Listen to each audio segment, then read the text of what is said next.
Hello everyone, thank you so much for joining me once again in the Lifeful Journal.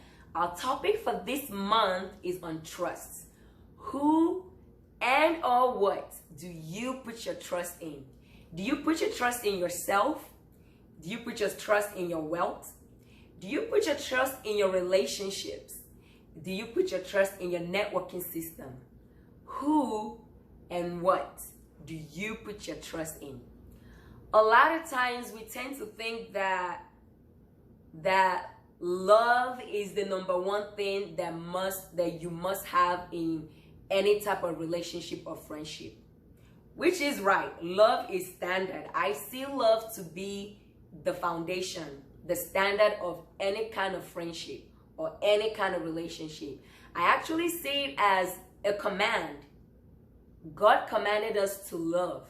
He commanded us to love ourselves. He commanded us to love our neighbors. He commanded us to love our enemies. You have no choice but to love. As a Christian, love is your standard. The one thing God did not command us to do is to trust people. Rather, God told us to guard our hearts with all diligence. God says when we hear prophecies, it's okay for you to test the spirit to make sure it's actually coming from God. God says that the human heart is deceitful. The only one person God told us to trust in the Bible is Him. Yes, you heard me right. God said to only trust Him. And it makes sense because He's never changing. He's constant.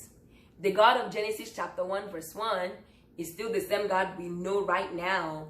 Is going to be the same God that we're going to know till eternity. He remains faithful. He is trustworthy. And trusting God comes with so many promises in the Bible.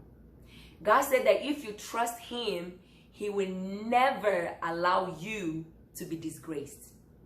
For instance, the rich fool in the Bible, he saved up all this food and put his trust in his wealth, in his food, in his ability to save up. Because he put his trust in his wealth and not God.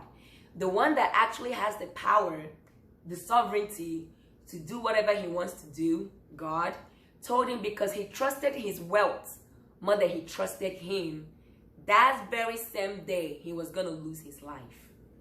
And he lost his life. Same thing with Belshazzar or Nebuchadnezzar in the Bible. Nebuchadnezzar trusted in his glory, in his, in his glory and throne and power, that who else can be like him. God says, no problem, bet. That same day, he ran mad, like he was as low as an animal, until he had humility in his heart and recognized God as sovereignty. Belshazzar, he trusted in his gods that he was praising over God. Praising God of stone, gold, wood, name it.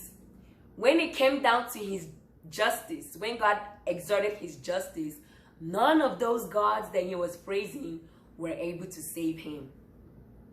Same thing with Pharaoh when it came to the Egyptians. They had God of fertility, the Nile River, there was a whole bunch of them. Everything had a God under it. When it came time for justice, none of those gods came to save Egypt. One thing God has made sure to us is that we should trust Him.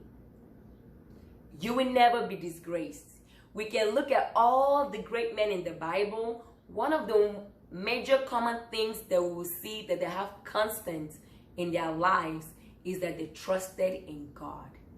God says that when you trust Him, He will never allow you to be disgraced. When you trust Him, you will prosper.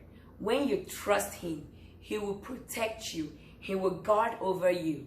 When you're in trouble, run to Him and you will be safe. He is ever constant. He is ever faithful. You can always bank on God. Myself, personally, through my life story from childhood to now, I have grown to trust God no matter what situation I'm going through. whether good or bad, whether in between, it doesn't matter what situation I find myself in. I find peace knowing that my trust is in God. And I find peace knowing that throughout my life experiences, that God has always come through for me each time that I trusted him. It's a challenge to you. No matter what you're going through, whatever it is that you're going through right now, my challenge to you is to trust God. He will never, ever disappoint you. Thank you so much for joining me once again. Have a blessed day.